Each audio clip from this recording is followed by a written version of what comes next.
안녕하세요. 저는 경기도에 살고 있는 중년 나이 여자입니다. 저의 친정은 어찌 보면 대한민국에서 가장 낯설지 않게 접할 수 있는 가족의 모습을 하고 있었던 것 같아요. 친정 아버지는 오형제 집안의 넷째이셨습니다. 아버지가 경기도 토박이신데요. 경기도가 좀 넘나요? 아버지의 고향 동네는 북한이 가까운 시골의 깡촌이었습니다. 그때 그 시절 번지르르한 도시가 아니라 시골 동네이기까지 했으니 남들 같으면 아들을 낳으려고 온 사력을 다했던 시절입니다.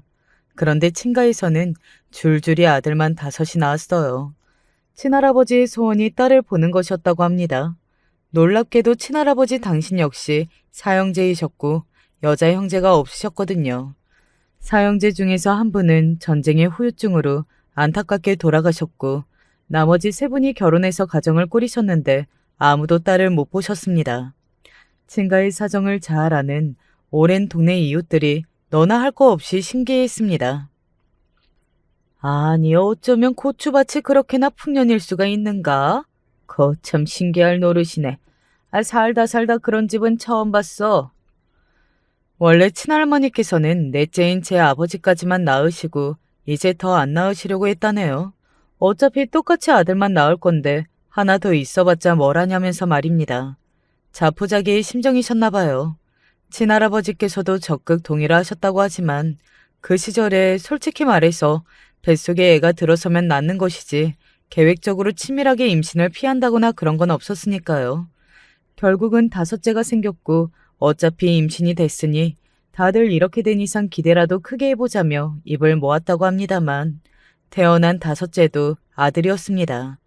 결국은 끝까지 아들만 태어났죠. 친가 집안이 잘 살았는가 하면 아닙니다. 아주 못 살지는 않았고 적당히 허기지게 살았죠.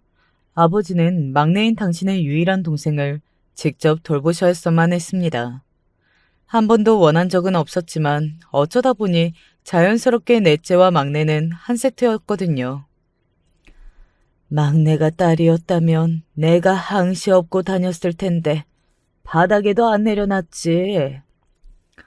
친할머니께서 그러실 때마다 아버지가 상당히 머쓱한 얼굴로 당신의 동생을 업고 계셨다고 합니다. 아버지도 어리셨는데 아이가 아기를 돌보았던 셈이네요. 오형제는 장남, 차남, 삼남 이렇게 셋이 성향도 비슷했고 함께 자라났으며 나머지 사남, 오남 이렇게 막내들이 한 세트로 자라났습니다. 그리고 애석하게도 친가는 장남이 결혼의 포문을 잘못 여는 바람에 상당히 앞길이 힘들어졌습니다. 시집살이가 너무 고달파서 가출을 했던 여자하고 눈이 맞으셨거든요. 아무리 좋게 포장을 한 듯 결국은 유부녀와 잘못된 관계를 맺으셨다는 것이었습니다. 당연히 집안이 뒤집어졌고 상대 집안과 싸운 애 만에 보상을 해준 애 만에 아주 골치가 아팠다고 해요.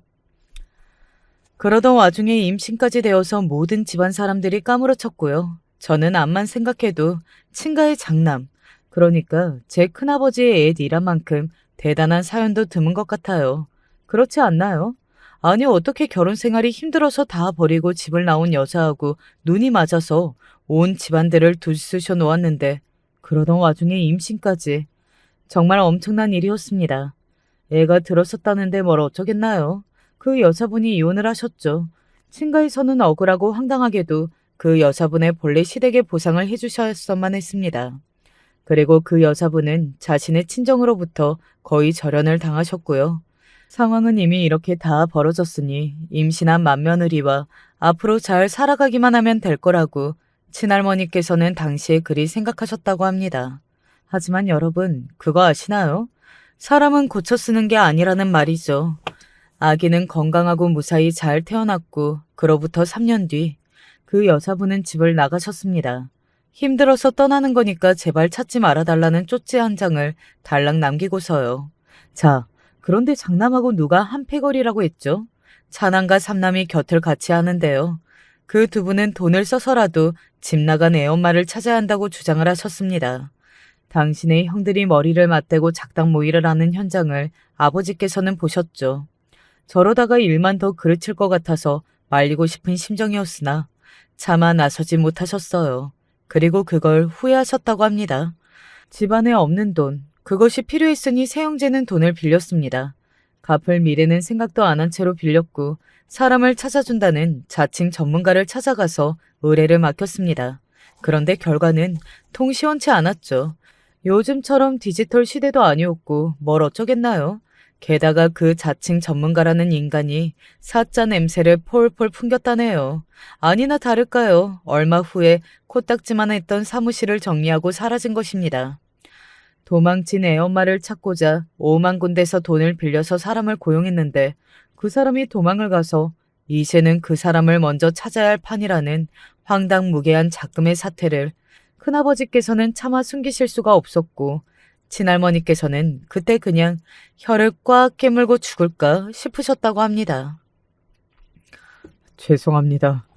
제가 정말 죽을 죄를 지었습니다. 정신 차리고 앞으로 열심히 돈이나 벌겠습니다. 큰아버지는 뜨거운 눈물을 흘리시며 다른 지역으로 가셨죠. 그곳에 크게 새로 생겼다는 공장으로 향하셨고요. 그 공장에서 숙식을 해결하시며 아예 몸을 붙이셨습니다. 돈만 악착같이 버는 것에 매진해서 집안의 폐를 막대하게 끼친 것을 갚아 나가겠다고 하신 것이었죠. 하지만 그 결단을 가족들이 마냥 반길 수만은 없었다네요. 그럼 애는 네 자식 새끼는 어쩌고 이거 사? 친할머니께서는 장남이 돈을 벌러 멀리 떠나버리는 바람에 홀로 남겨진 당신의 어린 손주를 바라보며 가슴을 아프게 치셨습니다. 사자에게 속아서 당시에는 흔적을 찾는 것을 실패한 아이의 모친인 그 여사분인데요. 조금 시기는 늦었지만 결국 근황이 포착이 되었는데 그 여사분의 친동생이 무언가를 아는 모양이었습니다. 자기 언니가 새로 남자를 또 만난 모양인데 조폭을 잘못 만나서 못 빠져나오고 있으며 어설프게 도망을 쳤다가는 잡혀서 죽을 것 같으니 제발 도와달라는 연락이 집으로 한번 왔었다는 이야기였어요. 하지만 그 여자분은 진작 자기 친정에게 외면을 당한 뒤였으니까요. 그 동생분도 양친의 눈치가 보여서 자기 언니를 도와줄 방편을 찾아볼 엄두를 못 냈고 그렇게 어영부영 시간만 흘러갔다고 합니다. 어떻게든 애엄마를 찾고자 하는 의지가 강했던 친가에게서는 그걸 알고서는 조용히 돌아섰죠. 아이가 하필 친탁을 강하게 한 외모라서 피를 의심도 못했다는 대목이 친할머니의 머리를 더욱 지끈거리게 만들었습니다.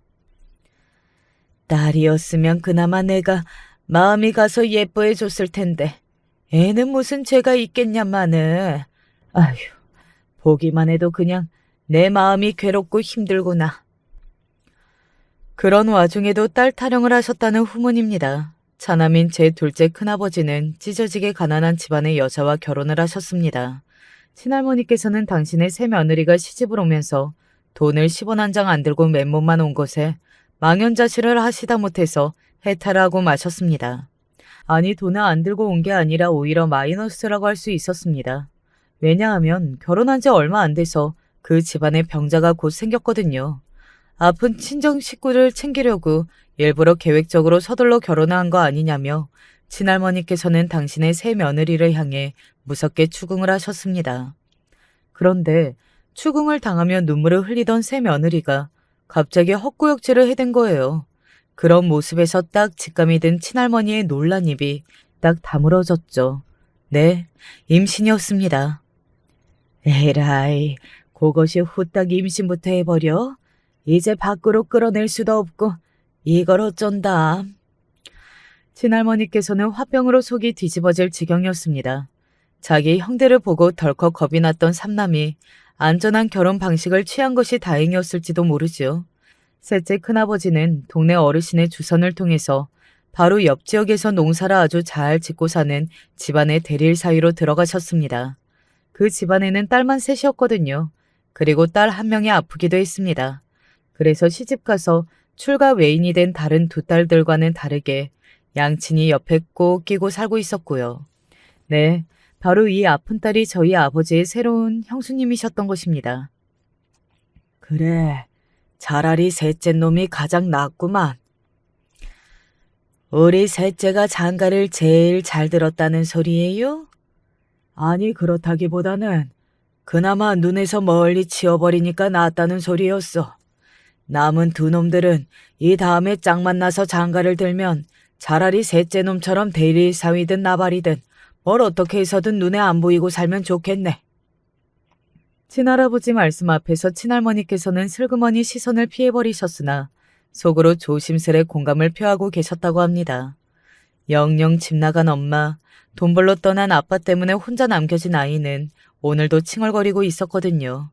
가뜩이나 집안에 형편도 넉넉하지 않은데 결혼들로 인한 손해까지 연이어 막심했으니 아버지가 학업을 옳게 이어갈 여건이 좋지 못한 것은 당연했습니다. 그럼에도 학교를 더 다니고 싶어 하셨던 아버지였고 그 간절한 바람이 있었기에 고등학교까지 나오실 수 있었어요.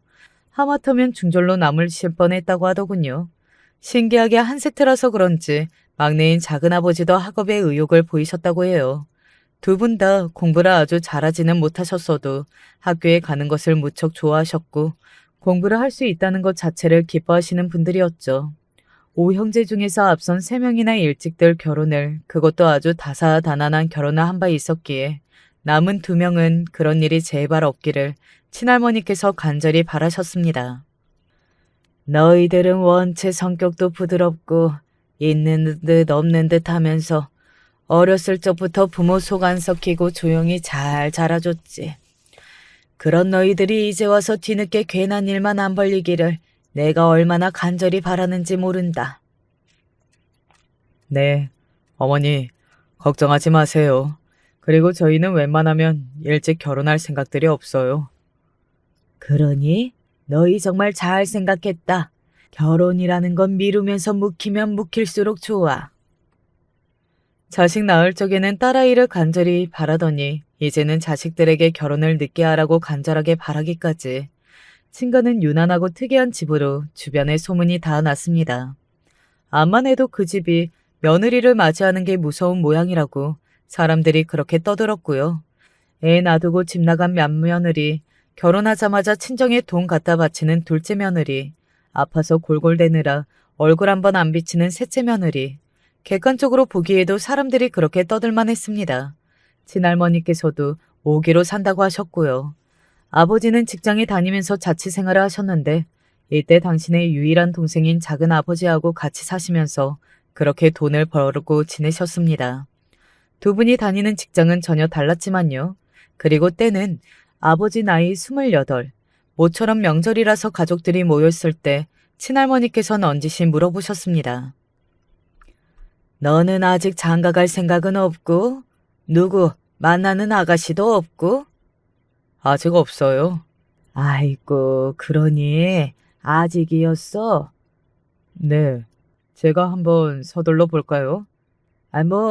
아니다. 서두르기는 뭐를 서둘러. 그러다가 일 그르친다. 급할수록 돌아가라고 하잖아. 그리고 그것보다도 더 중요한 건 돌다리도 두들겨보고 건너야 한다는 거지. 알았니? 최소한 3번씩 두들겨 봐야 한다. 그만큼 신중하라는 거죠? 네, 알겠어요. 그렇게 할게요. 아버지는 아직 진지하게 누구를 만나보신 적이 없었죠. 그저 성실하게 직장 생활을 이어가시는 게 전부였습니다. 작은아버지하고 두 분 다 성격이 유하며 사치하는 걸 싫어하셨어요. 그래서 크게 못 벌어도 돈을 모으실 수 있었던 이유가 씀씀이가 평소에 크지 않았기 때문입니다. 형제가 서로 비슷하니까 더욱 아껴서 지낼 수 있었고요. 아버지가 내심 계속 이렇게만 지내도 되는지 걱정을 하고 계셨는데 결혼을 서두르겠다는 말만 나와도 친할머니께서 기겁을 하시니까 도리어 안심이 되셨고 심적으로 여유도 있으셨다고 합니다. 그러다가 작은아버지가 다른 먼 곳으로 일자리 제안을 받아서 가시게 되었어요. 거절하기에는 앞으로 도움이 될 만한 그런 일자리였거든요. 때마침 아버지도 마침 결혼하고 싶은 여자를 만나신 참이었기에 두 형제의 알뜰살뜰 자취생활은 그 무렵에 막을 내리게 되었습니다. 결혼하고 싶은 여자라고 하면 당연 제 친정엄마이셨고요. 친가 집안이 하도 이모저모가 많았기에 상대적으로 덜 놀라울 사실이었지만 외가는 사남매였습니다. 여기는 딸만 넷이었네요. 저희 엄마가 그 중에서도 넷째, 막내이신데요. 외할아버지께서 막내딸의 이름을 말순이로 지으셨습니다. 나머지 딸 셋은 어떤 이름이었을까요? 장녀 큰이모는 명희, 차녀는 명자, 삼녀는 명은이었습니다. 원래 명자 돌림으로 잘 가고 있었고요. 그런데 엄마만 말순이었어요. 왜 그런지 아마 이유를 짐작하시는 분들도 계실 듯 싶네요. 딸은 그만 나와라. 이제 아들 나와라. 딸은 지겨우니까 이번 차례가 마지막이어야 한다. 이런 의미가 담겨 있었습니다. 넷째마저 또 딸이 나와버린 것에 화딱지가 나서 홧김에 지어버린 느낌도 조금 있었고요. 엄마가 당신의 이름만 촌스럽고 못났고 튀는 것을 인지한 것은 7살 이후였다고 하시네요. 그 이전까지는 너무 어려서 별 생각이 없었고 잘 몰랐는데 나이가 들고 커갈수록 이름 때문에 점점 더 속상해지셨다고 해요.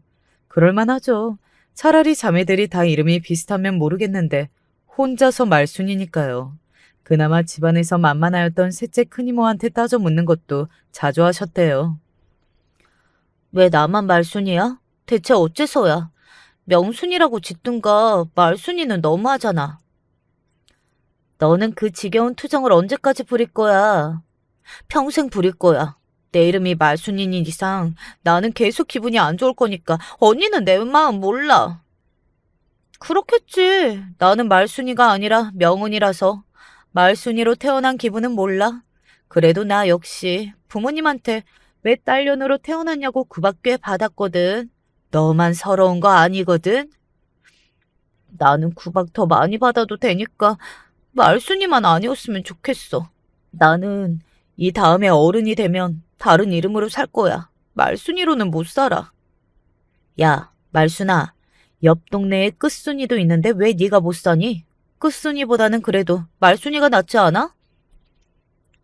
나보다 2살 많은 끝순이 언니? 그 언니는 형제가 몇이라고 그랬더라? 그 집이 6자매이고 끝순이가 막내야. 그래서 육실할 집이라고 다들 한숨 쉬잖아. 한숨 쉴 곳도 없네. 거기다 대고 왜 한숨을 쉬어? 게다가 육실할이라니 너무해. 나는 아들이든 딸이든 솔직히 이렇게 차별하는 것 자체가 이해가 안 되는 사람이야. 다들 정말 이상해. 말순이로 살아가는 엄마의 내면에는 불합리한 것을 향한 분노가 피어오르고 있었습니다. 하지만 그렇다고 해서 엄마가 가풍을 바꿔 놓으셨다거나 집안에서 한가닥 하셨다거나 그럴 일은 시간이 흘러도 일어나지 않았죠. 일단 장녀 큰이모가 사실상 또 다른 엄마 느낌을 내시면서 군기반장 역할을 톡톡히 해오셨고요. 그래서 아무도 못 깨겼고 못 건드렸습니다.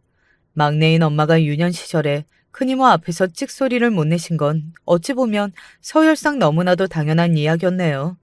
딸은 여기까지만이라고 선언하셨던 외할머니께서는 5째를 필히 아들로 낳고자 소망하셨으나 애석하게도 다시 임신 소식이 찾아오는 일은 없었습니다. 끝끝내 아들을 낳지 못한 것을 두고 외할머니께서는 무척이나 오래도록 침울해하셨다고 해요. 아들을 못 보다니 당신 스스로를 죄인이라 칭하셨으며 박복한 팔자라고 여기셨습니다. 줄줄이 딸년들만 낳았으니 이제 집안의 대를 무슨 수로 이어. 죄다 출가 외인으로 살아갈 딸 자식만 낳았으니 집안의 반쯤은 망한 거라고 보셨습니다. 집안의 기둥이자 집안을 이어갈 아들이 있어야 앞으로 걱정 없이 먹고 사는 건데 아들이 없으니 큰일이라고 여기셨던 건데요. 만약에 외가 집안이 부자였으면 그런 식의 걱정은 안 했을지도 모릅니다. 사는 형편이 늘 빠듯했기 때문에 별별 것이 다 걱정이었던 것이겠죠. 여러분 혹시 그런 농담 들어보셨나요? 명절에 차례 지내고 제사 지내고 이러느라 뼈 빠지게 고생하는 집들이 우리나라에는 아직 많잖아요. 그런데 한쪽에서는 명절이 황금 연휴라고 하여서 이럴 때 해외여행을 간다며 짐가방을 잔뜩 들고 공항으로 향하죠. 매년 명절마다 공항 이용객이 최다 숫자를 새로 기록하며 갈아치우는 추세이고요. 이런 모습을 두고 사람들이 진짜로 조상의 덕을 본 사람들은 비행기 값이 비싼 명절 황금 연휴에 해외여행을 가고 조상의 덕을 못 본 사람들만 뼈 빠지게 명절 내내 고생을 한다는 그런 날카로운 농담을 던지기 시작한 것입니다. 저희 외가를 떠올리니까 갑자기 유명해진 이 날카로운 농담이 떠오르고 그러네요. 외가 집안이 형편도 항상 안 좋고 어려웠는데 고리타분하게 뭘 챙기고 따지는 건 엄청 유난스럽게 해왔거든요. 제사만 해도 1년에 15번이 있었던가? 네, 원래 그랬던 것 같습니다. 더 많았을 수도 있고요. 아무튼 그래서 외할머니께서는 당신의 시댁 사람들을 엄청 자주 보며 사신 분이셨죠. 엄청 시달리며 사셨음에도 당신이 아들을 못 낳았기 때문에 제사 문제도 이제 큰일이라고 발을 동동 구르며 가슴을 치셨답니다. 그런 순간이면 꼭 원망의 눈길이 엄마에게로 머물렀다고 해요. 말순이 저것이 성질이 드세고 못돼서 눈치 없게 딸로 태어나는 바람에 분명히 아들이 태어날 순서였건만 저 욕심 많은 것이 일을 다 망쳐버렸어. 아무래도 외할머니께서는 탓을 할 대상이 필요했던 것 같아요. 당신의 잘못만은 아니라는 것을 엄마를 탓하시는 동안에 확인받고 싶으셨던 것이죠. 가장으로서 능력은 부족하시면서 권위만 내세우고 엄격하신 가부장적이신 외할아버지까지 그의 행태를 묵인하셨으니 엄마는 일반적으로 부모의 원망을 받아내는 자식의 입장이셨습니다. 엄마가 얼마나 가족 내에서 사랑을 받는 것에 목마르셨겠나요. 애정 결핍으로 인해 삐딱하게 자라는 경우가 있는가 하면 저희 엄마처럼 이상적인 애정을 받는 것을 목표로 하고 그것에 집착하게 되는 경우가 있는 듯 싶어요. 사춘기 나이를 지나면서부터 엄마는 당신만 사랑해주는 남자를 만나서 행복한 결혼 생활을 하는 게 인생의 목표가 되셨거든요. 원래 조건 없는 사랑은 부모가 주는 거라고 하던데 나는 그게 안 되는구나. 나만 원 없이 사랑해주는 사람을 만나서 결혼해야지. 그리고 자식을 낳으면 아들이든 딸이든 차별 없이 아껴주고 사랑해줄 거야. 그게 내 목표야. 서러움으로 악에 박친 말순이는 그런 생각을 하며 무럭무럭 자라났죠. 무력도 없고 매사를 소탈하며 단지 행복한 가정을 꾸리는 게 인생의 목표인 여자를 보고서 아버지는 결혼할 운명이라고 딱 예감을 받으셨다고 해요. 그 여자의 이름은 꽤 촌스럽게도 말순이었죠. 그리고 유순한 성격의 아버지가 엄마도 처음부터 마음에 쏙 드셨다고 해요. 드디어 아버지가 결혼을 마음먹으셨다는 소식이 친가에 전해졌습니다. 야무지고 싹싹한 엄마의 등장에 친가의 환대가 이어졌고요. 엄마는 한껏 어리둥절하셨습니다. 어라? 왜 나를 이렇게 환영하시지? 내가 잘난 거 하나 없는데, 내가 배경 같은 것도 전혀 없는데 설마 모르고 이러시나? 그리고 엄마가 딸 부잣집의 막내라고 하시니까 친할머니께서는 한박 웃음을 지으셨습니다. 모처럼 호탕한 미소로 말씀을 꺼내셨죠. 그럼 네가 딸을 낳을 팔자구나. 제가요? 잘 모르겠습니다. 아니야. 그냥 관상부터가 그렇잖니. 관상이요? 살면서 딱히 그런 소리를 들어본 적이 없는데요. 내가 단번에 느낌이 오는데 뭘 그러니? 관상에 딸이 들어있어. 대화가 이어질수록 엄마가 어리둥절해 하셔서 이 집안은 대체 뭘까 싶으셨다고 합니다. 그 무렵에 신기한 일이 있었는데요. 큰아버지가 이혼을 하셨습니다. 네, 그때 드디어 하셨던 거예요. 그 여자분과 연락이 닿아서 말입니다. 그런데 정말 놀라웠던 점이 그분이 정말로 조폭을 잘못 만나서 오돌오돌 떨면서 덜망도 못 가고 살다가 해방된 지 그리 얼마 안 됐었다는 거예요. 그 이야기가 진짜였던 것이죠. 책임감 없이 다 버리고 도망갔던 점을 사과한다고 하시면서 다시 본인을 받아주면 안 되겠냐고 그분이 그러셨다는데 친할머니께서 그럼 지금이라도 책임감을 발휘해서 그동안 애를 안 돌본 것을 돈으로 쳐서 달라고 하시니까 갑자기 태도를 싹 바꾸면서 당장 이혼을 하겠다고 그러셨다는 게 씁쓸하게 우스운 대목입니다. 큰아버지가 우여곡절 끝에 그렇게 이혼을 하셨고요. 이혼을 끝내시자마자 바로 재혼을 하셨어요. 재혼을 위해서 사실 그때 이혼을 기를 쓰고 하시려던 것이었거든요. 마침내 큰어머니가 생겼습니다. 제가 아는 큰어머니라는 존재는 바로 이분이죠. 큰아버지와는 일터에서 만나셨다고 해요. 그리고 인상부터 성질이 장난 아니신 분입니다. 두 분이 부부라는 결실을 맺게 되시고 반년 정도인가 지났을 때 가족들이 다 모였었다네요. 그리고 그때 싸움이 났습니다. 큰어머니하고 둘째 큰어머니 두 분이 머리채를 잡고 싸우셨다고 해요. 그런데 점차 둘째 큰어머니는 엉엉 우시면서 바람만 하실 뿐이었고 큰어머니한테 상대도 안 되셨다지요. 고마운 자리에 고맙게 와주신 새로운 형수님을 향해서 둘째 큰아버지는 아무 말씀도 못하신 채 슬그머니 현장을 외면하셨습니다. 친할머니 또한 벌써 노안이 왔는지 싸우는 광경이 잘 안 보인다고 하셨어요. 며느리들의 기강을 잡는 것에는 하등 관심이 없다고도 하셨고요. 나는 며느리에 관해서라고는 이번 생에는 아무 욕심도 기대도 실망도 없다. 우리 맏며느리가 좀 당차고 드세면 뭐 어떠냐. 애를 키워준다는데 은인이지. 뭐가 됐든 그냥 알아서 해라. 셋째 큰아버지는 그런 와중에 씁쓸한 얼굴을 하고 계셨습니다. 왜냐하면 그 자리에 셋째 큰어머니는 오지도 않으셨거든요.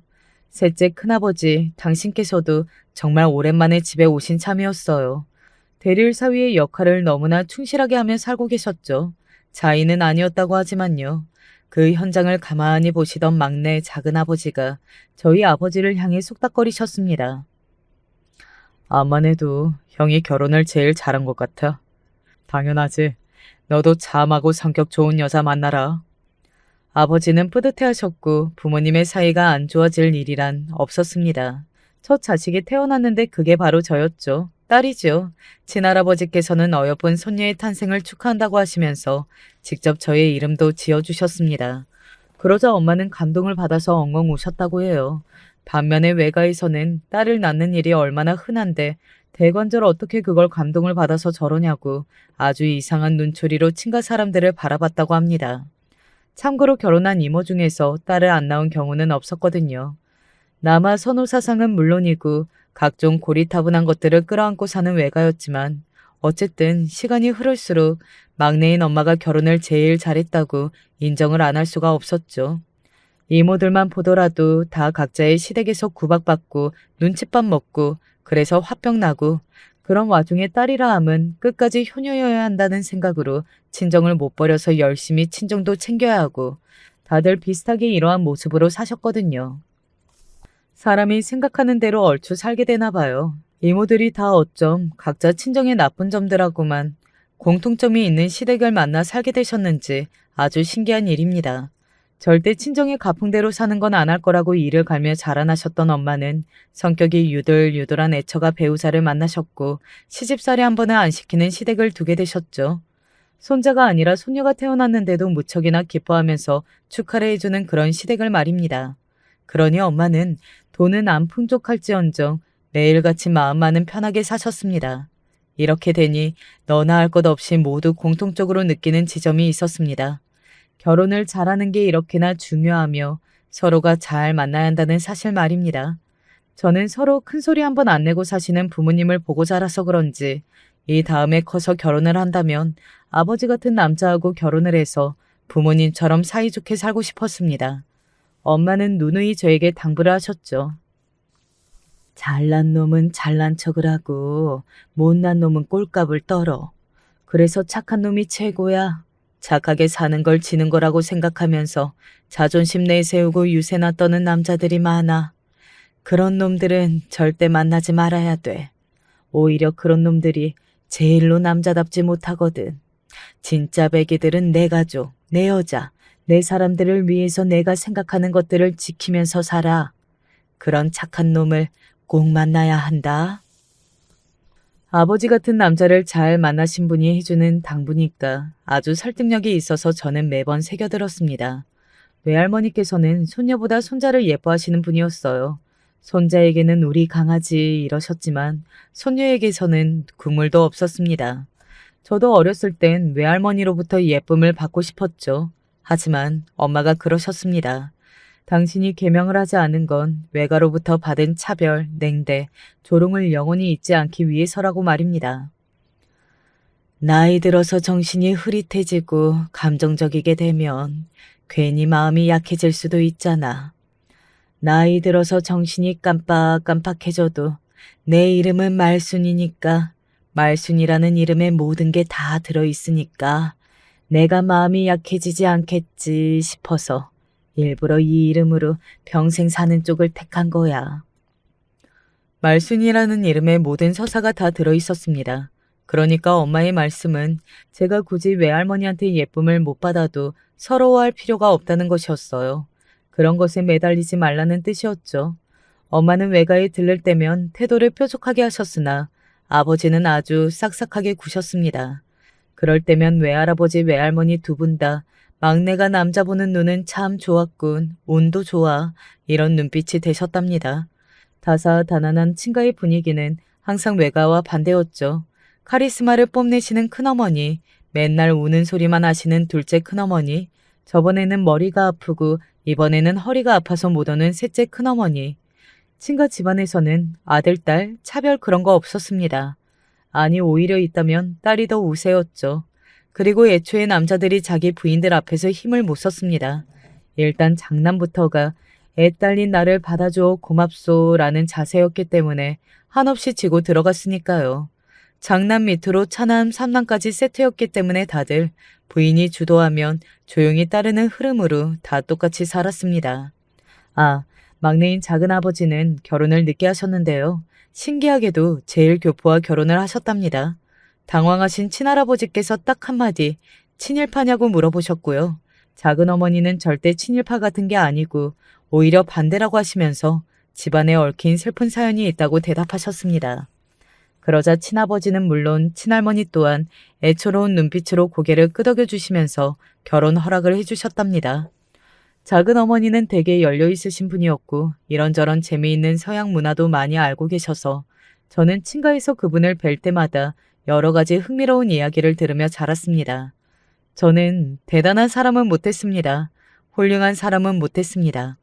훌륭한 사람이라는 기준이 애매하다지만 사회적으로 성공한 사람을 그렇게 일컫는 것이라면 확실히 저는 대단하지도 훌륭하지도 않은 인물이었죠. 그러나 슬퍼한 적도 좌절한 적도 없었습니다. 대다수의 사람들은 평범함의 범주 안에 들어와 살아도 행복하고 윤택한 생활을 할 수 있다는 것을 저는 알았기 때문입니다. 한마디로 저는 남들과 스스로를 비교하지 않았던 것 같아요. 비교에서 오는 우울이 없었네요. 우리나라가 출산을 가지고 말 많은 지 이제는 너무너무 오래됐어요. 원인들 중 하나로 꼽히는 게 비교 때문이라고 하죠. 텔레비전을 보면 연예인들은 자기 자식에게 호화로운 일상을 안겨주는 게 본인은 그런 걸 못해줄 것 같으니 아이를 낳는 게 망설여진다고 합니다. 인터넷을 보면 요새는 애들을 낳으면 기본으로 방학마다 해외여행을 가줘야 하는데 본인은 그렇게 키울 자신이 없으니까 학부모가 되기 싫은 것이고요. 미디어에서 보여지는 폼나는 부모의 역할을 해줄 엄두가 안 나니까 그런 비교 때문에 아예 부모가 되는 출발선에 서는 것조차 힘들어졌다는 것입니다. 너무 슬픈 일이죠. 우리 사회가 어떻게 해서든 해결해야 할 숙제라고 생각하네요. 저는 그런 면에서만큼은 아주 훌륭한 사람이라고 스스로를 자랑해보고 싶어요. 남들이 어떻게 살든 저만의 행복과 만족을 찾는 사람이니까요. 이런 기질은 단연코 가정 내에서 시작이 되었습니다. 저는 그런 가정을 이루고 싶은 바람을 아는 채로 살았고 그 결과 저는 착하고 성실하고 무엇보다 작은 것에서 행복을 느끼는 남자와 결혼을 할 수 있었답니다. 그리고 제 생각에는 남편이 저보다 대단하고 훌륭해요. 저보다 훨씬 더 비교 아래에 놓일 수도 없을 만큼 환경을 지나온 사람이기 때문입니다. 시댁이 원래 좀 가난했습니다. 아니 그보다 먼저 더 원래는 꽤 살았는데 웬 나쁜 놈이 등을 쳐먹는 바람에 집안이 폭삭 주저앉았습니다. 그 나쁜 놈은 생판남이 아니고 친아버지의 친형이십니다. 남편에게는 큰아버지요.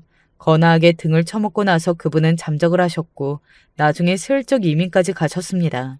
집안이 폭삭 주저앉게 된 시부모님께서는 그때 그렇게 되고 나서 죽을 결심까지 하셨었는데 말이죠. 갑작스러운 비극이라서 더욱 힘드셨던 것 같아요. 서서히 차오르는 물은 피할 궁리라도 하지 한순간에 발이 빠져버리는 깊은 물속은 어떻게 살아나야 할지 막막할 따름이었죠. 자식들 데리고 그냥 콱 죽어버릴까 하셨던 두 분이었으나 그때 죽을 용기가 부족해서 그렇게 못하셨다고 합니다. 시궁창 같은 차마 집이라고 부를 수 없는 곳에서 몇 달 살아본 시댁 식구들이었습니다. 사실 폐가였는데 몰래 그냥 살았던 거라고 하네요. 그렇게 버티고 또 버텼죠. 남편이 3남매 중에서 막내이고 첫째가 시누이입니다. 장녀 시누이가 악착같이 일을 하고 닥치는 대로 돈을 벌면서 살았습니다. 집안이 그렇게 되는 바람에 고등학교는 도중에 그만두었고요. 그리고 둘째인 시숙이 공부를 열심히 하셨죠. 공부에 싹이 보이는 시숙을 시부모님과 시누이 모두 열심히 밀어주었습니다. 그 결과 시숙이 대학을 아주 잘 가셨습니다. 복삭 주저앉은 집안의 새로운 희망. 그 불씨가 바로 시숙이었던 거예요. 시댁 쪽에 온 집안 사람들을 다 살펴보아도 공부로 두각을 보였다던가 하는 경우는 아무도 없었고요. 시숙 이후에는 계속 없었습니다. 시숙이 인간 승리를 이루신 것이었죠. 그러니 시부모님이 시숙을 유독 아끼고 대우하고 최고로 쳐주실 수밖에요. 시아버지께서는 성격 무뚝뚝하고 내성적이십니다. 원래도 과묵하셨는데 당신의 친형에게서 뒤통수를 맞으신 이후로는 더 그렇게 되신 거라네요. 시어머니께서는 반면에 외향적이신데 시숙이 공부로 대활약을 하시기 이전에도 원래 아들을 좋아하시던 분이었습니다. 그래서 신우이는 아주 어렸을 때부터 동생들을 돌보는 역할에 당첨이었죠. 신우이가 잘못을 하면 신우이 잘못이고 시숙과 남편이 잘못을 해도 똑같이 신우이의 잘못이었다고 합니다. 시숙이 대학을 졸업하고 직장을 잡은 무렵에 신우이가 결혼을 했는데요. 집안에서 돈을 한 푼도 안 대줘서 본인의 힘으로 시집을 갔습니다. 결혼하고 약 5년 정도가 지나서 심해부의 일자리 문제로 멀리 이사를 갔고요. 그래서 신우이가 시부모님을 자주 뵈러 들르지는 못하게 됐으나 항상 안부를 엿듣고 이런저런 것도 챙기면서 살았어요. 온갖 것을 다 챙기면서 사는 효녀 신우이가 멀리 가게 됐어도 시부모님께서 걱정이 없었던 것은 막내인 제 남편이 워낙 딸 같은 아들이었거든요. 성격이 사근사근하고 항상 가족을 1순위로 챙기는 효자였어요. 시부모님께서는 워낙 힘든 시기를 거치면서 몸고생, 마음고생을 다 하신 바 있잖아요. 그런 양친을 남편이 정말 잘 챙겼습니다. 반면에 시숙은 자기 누나 동생과는 다르게 양친을 챙겨드리고 집에 잘하고 그런 면모가 없었어요. 성격 자체가 무뚝뚝하였고요. 결혼하고 나서 얼마 후에 시숙 내외하고 저희 부부가 술 한잔을 하면서 자리를 가졌었는데요. 그때 술 좀 마신 시숙이 이런 소리를 하시기는 했습니다. 가족들이 솔직히 나한테 해준 게 뭐가 있어. 내가 혼자 잘나서 알아서 여기까지 온 거지. 그럼에도 나는 가족들한테 베푼 게 많으니까 나 스스로 정말 대단하다고 생각해. 남편이 맞다고 하면서 우리 형이 정말 최고라고 해주면서 엄지를 치켜들었고요. 저는 그냥 웃으면서 고개나 끄덕이고 있었습니다. 술이 좀 들어간 상태에서 내보이는 모습이 진짜 자기 속마음이자 진심인 것 같더라고요. 시숙이 대학 잘 갔고 직장 잘 구한 것도 있지만 그 무엇보다 결혼을 잘한 게 가장 대단한 지점이었던 듯 싶어요. 시숙이 의사하고 결혼을 하셨거든요. 제 손이 동서가 의사입니다. 그 친정 집안이 부자인 것은 아니었고요. 보통 정도로 살았는데 제 동서가 유난히 혼자 공부를 잘했다고 하네요. 개촌용이라고 하기에는 집안 형편이 안정적이고 개촌용이 아니라고 하기에는 집안에서 홀로 엘리트 코스를 밟은 인물이었죠. 시숙과 동서 두 분은 중학교 동창이라서 인연이 이어졌다고 하더라고요. 시숙은 원래도 시댁에서 범접할 수 없는 위치에 있었습니다. 그런데 결혼까지 의사화하였으니 제 남편하고는 비교 불가의 자식이었습니다. 또한 가감없이 말을 해서 저와 동서는 똑같이 며느리이기는 했어도 아주 같을 수는 없었죠. 동서는 시부모님께 있어서 귀하고 어려운 며느리, 저는 만만하고 편한 며느리였으니까요. 하지만 모든 일에는 장단점이 있는 법입니다. 모든 사물은 양면을 지니고 있죠. 잘난 시숙 내외는 항상 바빴고 이런저런 핑계도 많았습니다. 하지만 저희 부부는 그런 게 없었죠. 효자 남편은 다른 일정이 있다가도 시부모님이 부르시면 군말 않고 네 대답한 다음에 달려갔습니다. 시아버지께서 자주 그러신 일은 없었고 거의 시어머니께서 연락을 하셨죠. 저는 시어머니와 교류를 아주 자주 하는 며느리였어요. 남편이 워낙 효자니까 자동으로 저 또한 그렇게 따랐습니다. 옛날에 그 집안이 폭삭 주저앉았던 사건도 그렇고 시댁은 대체로 친척들과 사이가 안 좋았어요. 시어머니께서는 온갖 친인척들의 욕을 일삼으셨습니다. 그런데 제가 외가 쪽이 가풍이 좀 그렇잖아요. 이해가 안 가는 가풍에 있어서는 제가 도사였습니다. 그래서 시어머니의 대화 상대를 잘 해드릴 수 있었죠. 계절마다 옷도 같이 보러 가드리고 김장도 같이 하고 어디가 아프다 하시면 같이 병원에 가드리고 그러는 며느리였네요. 정작 의사 며느리는 코빼기도 안 비추는데 제가 병원을 그렇게나 잘 모시고 다녔네요. 저는 엄마가 당신의 시댁과 얼마나 잘 지내는지 그걸 봐온 자식이어서 그게 자연스러웠나 봅니다. 하지만 세상에는 보답받지 못하는 경우가 참 많은가 봐요. 헌신하면 헌신짝이 되는 건가 봐요. 시숙네 아들 7살, 저희 아들이 4살 때의 일이었습니다. 그 무렵 시숙 내외는 아이를 거의 시댁에 많이 맡겨놓고 있었어요. 시어머니께서 손주를 열심히 보셨고요. 그러던 어느 날 제가 갑자기 급한 일정이 생겨서 아이를 시댁에 맡기게 됐습니다. 전날 저녁에 연락을 드렸더니 다음 날에 동네 도서관에서 어린이 영화 상영을 하는 걸 시숙네 아이를 데리고 보러 가기로 했다고 시어머니께서 그러시더라고요. 그래서 제가 저희 아이도 아침에 맡길 테니까 같이 좀 데리고 가줍십사 부탁을 드렸죠. 그래라. 도서관에 애들 앉을 자리야 많겠지. 네. 어머님 감사해요. 제가 내일 일정 마치고 어머님 좋아하시는 절편 사갈게요.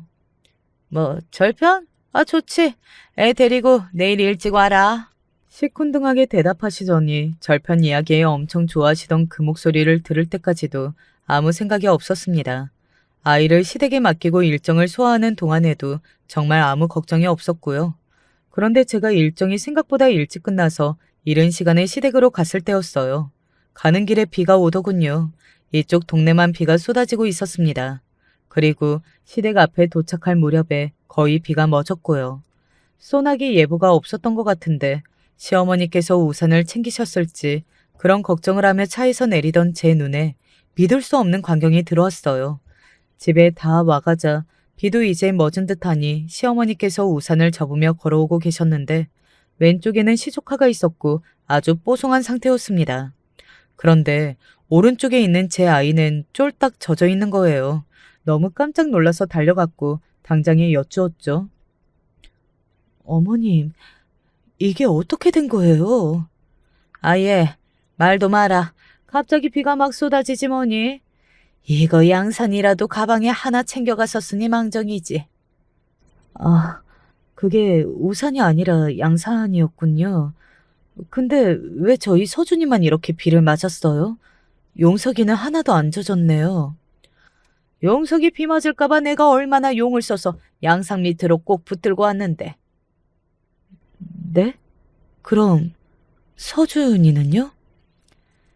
예, 너는 뭘 그런 걸 물어보고 그러니. 용석이는 의사 핏줄이잖아. 둘이 한참 다르지? 시어머니의 태연한 대답에 저는 얼굴이 뜨거워지고 가슴에 불이 났습니다. 그동안 얼마나 시댁을 우선으로 두는 며느리로 살았는데 돌아온 게 겨우 이것이었습니다. 얼른 외투를 벗어서 아이의 머리부터 푹 감싸고 눈물 젖은 분노의 눈으로 시어머니를 째려봤습니다. 그랬더니 어처구니가 없다는 듯 저를 똑같이 째려보시더니 혀를 끌끌 차셨고 시조카만 데리고서 집으로 들어가 버리셨어요. 시조카는 그 어린 게 자기 부모를 닮아서 그런지 어른을 봐도 인사를 먼저 하는 법이 없고 멀뚱하게 있으면서 항상 누군가가 자기를 대접해주고 예뻐해주기만을 바랐죠. 자기보다 어린 동생이 비를 맞으며 걷는데도 개의치 않았을 그 모습에 열불이 터졌습니다. 기가 죽어서 울음을 꾹 참는 제 아이를 보니까 좋게 좋게만 살아온 것이 처음으로 후회가 됐고요. 그날 저녁 남편에게 모든 것을 털어놓았죠. 그간 시댁에 항상 잘해왔건만 두 분은 결국 시숙 내외를 귀한 손님처럼 여기며 저희 부부는 그저 만만하고 쉬운 상대로만 여기고 계신다고. 그걸 알고는 있었지만 이런 식으로 마주하니까 너무 마음이 힘들다고 털어놓았습니다. 그러자 효자 남편의 눈이 돌아갔어요. 당장에 시어머니께 전화를 걸더군요. 남편이 이건 아니지 않냐고 막 따졌는데 시어머니의 반응이 압권이었습니다. 우리 효자가 웬일로 반항적이구나. 정신 차리는데 하루면 되겠니? 아니면 이틀? 정신이 들면 그때 연락해라. 전화에 효자 아들이 진정으로 자기 부모에게 반기를 들 수는 없다고 여기시는 모양이었습니다. 그 반응에 남편이 머리 끝까지 화가 났고 그런 모습은 처음 보는 거라서 저도 놀랐습니다. 앞으로 자기 가족한테 신경 안 쓰고 살 거라고 선언을 하더군요. 자기 처자식, 자기 처가 이렇게만 챙기고 살 거라면서 분노로 타올랐습니다. 저는 남편이 큰 결심을 한 것에 놀라면서 저도 따르겠다고 했죠. 100번, 1000번을 기쁘게 따르고 싶었네요. 그런데 남편이 진짜로 화가 많이 났던 모양이었어요. 저는 가만히 있었건만 자기 처가에 가서 미주알 고주알 다 일러 바쳤더라고요. 저희 부모님은 온순하시지만 안 그러신 분들도 집안에 계시잖아요. 그분들이 난리가 났었죠. 시어머니께서 당신의 온갖 지인들과 함께 모이는 자리가 노래교실이었는데 수업 도중에 문이 세게 열리면서 누군가가 등장했습니다. 갑자기 휠체어가 들어오는 것에 모두가 주목을 하였고요. 휠체어는 시어머니 앞에서 멈추었습니다. 이런 죽일년이 내 손녀한테 감히 지랄을 거려? 오냐, 내가 저승길 동무로 네 년을 데려가야겠다. 내가 지금 네 년을 점 찍었다. 휠체어의 주인공은 제 친할머니셨습니다. 다 늙으셔서 몸도 제대로 못 가누시건만 눈빛이 무척이나 살벌하게 형형하였죠. 노래 교실에서 시어머니께서 무척 젊은 만내이셨고요. 연세 많으신 분들이 꽤 계셨어요. 그래서인지 친할머니의 저승 길동무의 발언을 들으시고 다들 무서워서 호들갑을 떠셨습니다. 시어머니께서 안색이 창백해지신 채로 황급히 도망을 치려 하셨지만 머리채가 잡히셨습니다. 휠체어를 밀고 오신 분이었고 그분은 바로 제 큰어머니셨습니다. 어딜 가? 아직 볼 일 안 끝났어. 인상부터 웬만한 사람은 그 앞에서 눈을 내리깔 수밖에 없거든요. 모든 사람들이 겁에 질려 짐을 챙겨서 나가기 시작했고 시어머니께서는 머리채를 잡히신 채로 한참이나 악다구니를 쓰셔야만 했습니다. 그리고 며칠 뒤 저에게 전화를 주셨어요. 벌써 나흘째야. 꿈자리가 왜 이렇게 사납니? 응? 나 너무 무서운데 어르신께 마음 좀 푸시라고 네가 그렇게 말씀 좀 드리면 안 되겠니? 아, 진짜 나를 저승길동무로 삼으시려는 그런 눈빛이었단 말이야. 네가 그걸 봤어야 돼. 그러세요? 그건 다 미신이에요.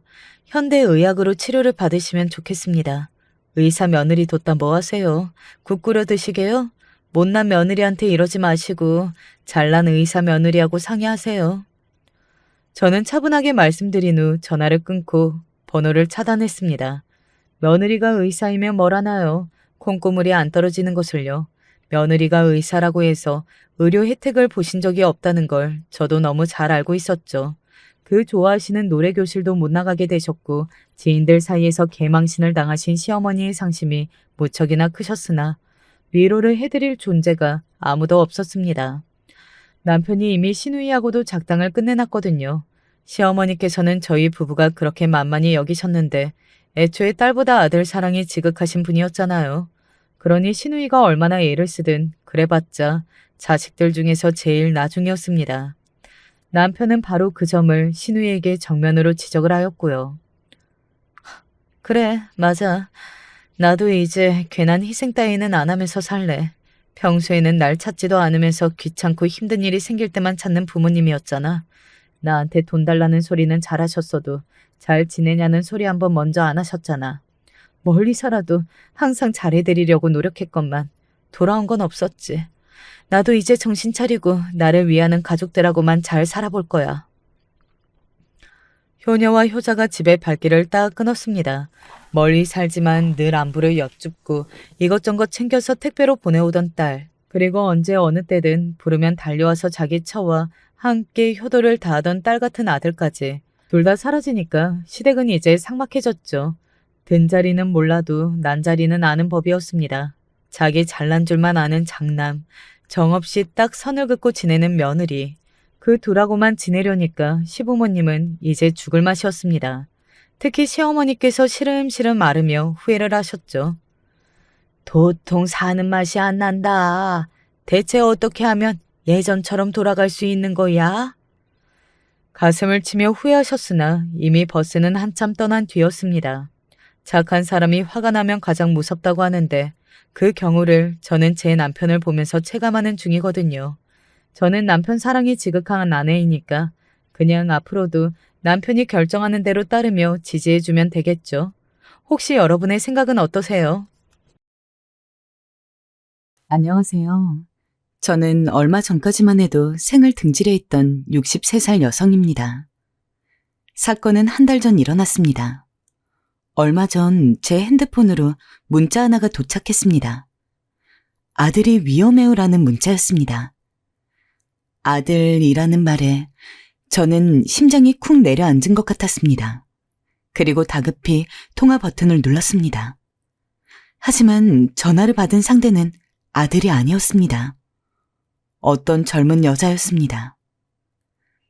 많이 놀라셨죠? 다름이 아니라 아드님께서 사채를 쓰셨어요. 그래서 위험한 상황이라 이렇게 제가 연락드렸어요. 설명을 들어보니 그 여자는 자신이 아들과 진지하게 만나고 있는 직장 동료라고 하였고, 아들이 경제적으로 너무 힘든 나머지 사채를 썼는데 계속 돈을 갚지 못해 도망을 다니다 지금 사채업자들에게 붙잡혀 납치를 당했다고 말했습니다. 그러면서 경찰에 신고도 하지 못하는 상황이라며 경찰에 신고라도 하면 아들에게 해를 가할 거라고 했다고 설명했습니다. 그래서 죄송스럽지만 어머니께 연락을 드렸다며 어머니께서 지금 당장 도와주셔야 사채업자들이 아들에게 무슨 짓을 하지 못할 거라고 말했습니다. 납치라는 단어에 저는 심장이 다시 한번 쿵 내려앉았습니다. 우리 아들이 납치라니. 전화기를 든 손이 마구 떨려왔습니다.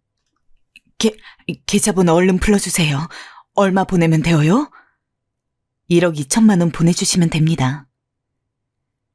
저는 그 길로 가장 가까운 은행에 가 젊은 여자가 알려준 계좌에 송금을 하였습니다. 그리고 아들의 안전 여부를 확인하기 위해 다시 그 여자에게 전화를 걸었습니다. 뚜. 하지만 전화번호는 어느새 없는 번호가 되어 있었습니다. 저는 그 순간 깨달았습니다. 이게 바로 사람들이 말하던 그리 조심하라고 하던 보이스피싱 사기라는 걸. 하늘이 노래지더군요. 보이스피싱 사기를 당했다니. 그 돈은 제가 노후 자금으로 쓰기 위해 겨우겨우 모아놓은 돈이었습니다. 전부였습니다. 그런데 눈앞에서 전 재산을 날린 것이었습니다. 저는 그대로 무너졌습니다. 돈 한 푼 없는 60대 여자가 어디서 무엇을 할 수 있을까? 제 자신이 너무나 한심하게 느껴졌습니다. 저는 집으로 터덜터덜 돌아가 그대로 쓰러졌습니다. 그리고 눈을 감았습니다. 시간이 흘러가길 바라며 이대로 나도 말라가길 바라며. 그런데 어차피 마음을 나누었던 친구도 없었고 아쉬울 것도 없었던 인생이었으니 돈 없이 아등바등 여생을 살 바엔 이대로 마음 편히 죽는 것도 나쁘지 않겠다는 생각이 들더군요. 그렇게 죽음을 결정하는 건 어렵지 않았습니다. 시간이 갈수록 입안은 바짝바짝 타들어가고 몸만큼은 살길 원했지만 저는 그 어느 때보다 독하게 견뎠습니다. 죽음이란 선택을 뒤로 미루고 싶지 않았습니다. 이 죽음이란 선택은 제 인생의 마지막 도착지였고 이건 멈출 수 없는 기차였습니다. 하루가 지났고 이틀째가 되었습니다. 팔다리엔 힘이 풀렸고 머리는 멍해졌습니다. 그러나 인생의 여러 기억들만은 해진 흑백 사진처럼 스쳐 지나갔습니다. 첫 결혼식 때, 남편과 손을 맞잡았을 때, 아이를 낳았을 때, 그 아이의 눈동자. 마지막 아이의 눈동자가 눈앞에 스쳤을 땐 저도 모르게 눈물이 주르륵 흘러내렸습니다. 그리고 곧 파도처럼 밀려오는 후회와 비참함에 또다시 눈물이 났습니다. 내 인생이 이렇게 마무리되는구나. 좋은 날 가고 싶었는데 이렇게 가는구나. 깊었을 즈음 누군가 저희 집 문을 두드리는 소리가 들렸습니다. 처음엔 힘이 있지만 문을 두드리는 소리는 점점 커졌고 끊기지 않았습니다. 하지만 이미 죽기로 한 거 신경 쓰고 싶지 않았습니다. 그러자 그때 문고리가 거칠게 꺾이는 소리가 들리더니 누군가 제 방 쪽으로 다가오는 소리가 들렸습니다. 살며시 눈을 떠보니 제 눈앞엔 경찰관들과 함께 어떤 중년의 남자가 서 있었습니다. 그 남자가 다가오더니 제 손을 꽉 부여잡았습니다. 저 알아보시겠어요? 누구세요? 제가 돈 모두 갚아드렸습니다. 걱정하지 않으셔도 됩니다. 네? 아니, 난생 처음 보는 남자가 왜 그런 일을? 제 눈이 동그랗게 커졌습니다. 그러자 중년 남자는 환히 웃더니 제게 말했습니다. 보고 싶었습니다. 남자는 제게 애틋한 눈으로 말을 이었죠. 바로 한 단어였습니다. 그리고 저는 그 말을 듣자마자 너무 놀라 그 자리에서 그만 주저앉아 눈물을 쏟고 말았죠. 이제 저는 여러분들에게 제가 왜 그 남자를 보고 놀랐는지 믿을 수 없어 했는지 말씀드리고자 합니다. 그러기 위해 짧기도 했고 길기도 했던 제 사연을 들려드리고자 합니다. 부디 끝까지 들어주셨으면 좋겠습니다. 저는 23세 시집을 왔습니다. 참으로 험하고 고된 시간이었습니다. 특히 시댁살이는 더했습니다. 시어머니는 제가 하는 일마다 트집을 잡으셨습니다. 고된 노동제 잠깐 졸아 밥을 태우면 너는 밥물 양도 맞추지 못하냐. 남편이 아프면 여자가 내조를 못하니 병이 난 거다 하면서요. 결정적인 건 아이 문제였습니다. 제가 임신이 안 되자 시어머니는 남편 앞에서 대놓고 어디서 저런 걸 데려왔냐며 구박하셨습니다. 그럴 때마다 저는 그저 아무 말 없이 뒷방에 가서 눈물만 뚝뚝 흘렸습니다. 왜 이런 말을 들어야 하는가 억울하고 분했지만 할 수 있는 말이 없었습니다. 그 시대엔 여자가 애 낳지 못하는 게 죄 아닌 죄였으니까요. 남편도 제가 울고 있으면 이렇게 말했습니다. 내가 어디서 너 같은 거랑 결혼을 해서 야, 얼른 밥이나 해와. 또 늦었다가 엄마한테 혼나지 말고. 남편에게 의지하고 싶었지만 도저히 그럴 수가 없었습니다. 그 사람은 매일 밖으로 나돌기 바빴고 어느 날은 여자까지 턱하니 데려와 제 앞에서 쪽쪽거리고 있었으니까요. 다행히 시아버지는 좀 너그러운 분이셔서 그런 남편에게 어디 그런 경고망동한 행동을 하느냐고 며느리 보기 부끄럽지도 않냐며 소리를 버럭 질러주셨지만 시어머니는 아무 말씀도 없으셨고 외려 제가 애를 못 가지니 남자가 놔두는 건 당연하다고 말씀하셨습니다. 남편의 그런 바람기는 가실 날이 없었습니다. 어느 날은 다방 여자, 어느 날은 옆집 여자. 이름도 모를 여자들이 우리 집을 들락날락 거렸습니다. 그 여자들은 저를 언니라고 부르며 희죽희죽 웃어댔습니다. 그네들이 보기에도 제 처지가 참 바보 같았던 거죠. 어느 날 어떤 다방 여자는 제게 이런 말을 하기도 하더군요. 아니, 언니, 왜 그러고 살아요? 남편 집이 딱히 잘 사는 것도 아니구만. 불쌍해 죽겠네. 남편과 바람난 여자는 제게 그렇게 말하며 사라졌고 저는 혼자 남아 또 아궁이 앞에서 쓰디쓴 눈물을 삼켰습니다. 저도 나가고 싶었어요. 이혼이란 걸 하고 싶었습니다. 이 사람과 남이 되어 저 혼자만의 인생을 살고 싶었죠. 그런데 저희 친정 엄마께서 결정적으로 허락해주지 않으셨습니다. 순호가, 너 남편이랑 갈라서서 어찌 살려고 하는 거냐? 아니, 뭐 먹고 살려고 해? 애 못 낳는 너 받아준 데는 그래도 거기뿐일 거다. 힘들 테지만 그냥 꾹 참고 버텨라. 엄마는 무조건 저한테 참으라고만 하셨습니다. 남편의 바람기든 시어머니의 잔소리든 언젠간 끝날 거니 그때까지만 버티면 된다고요. 허나 전 30이 될 때까지 무려 7년이란 시간 동안 그 고된 시집살이를 버티고 살았습니다. 그러던 어느 날 30살이라는 젊은 나이에 일어날 수 없는 충격적인 일이 벌어졌습니다. 제가 바로 암에 걸린 것이었습니다. 그것도 자궁암이었습니다. 원래 자궁 쪽이 좋지 않아 정기적으로 병원을 가긴 했지만 노동의 시간이 늘어나고 눈칫밥 먹으며 사니 몇 년 병원을 등지고 살게 됐고 그러다 혹시나 하여 받은 검진에서 암이라는 이야기를 듣게 된 것이죠. 의사의 말을 듣고 복도를 걷는데 눈물이 앞을 가리더라고요.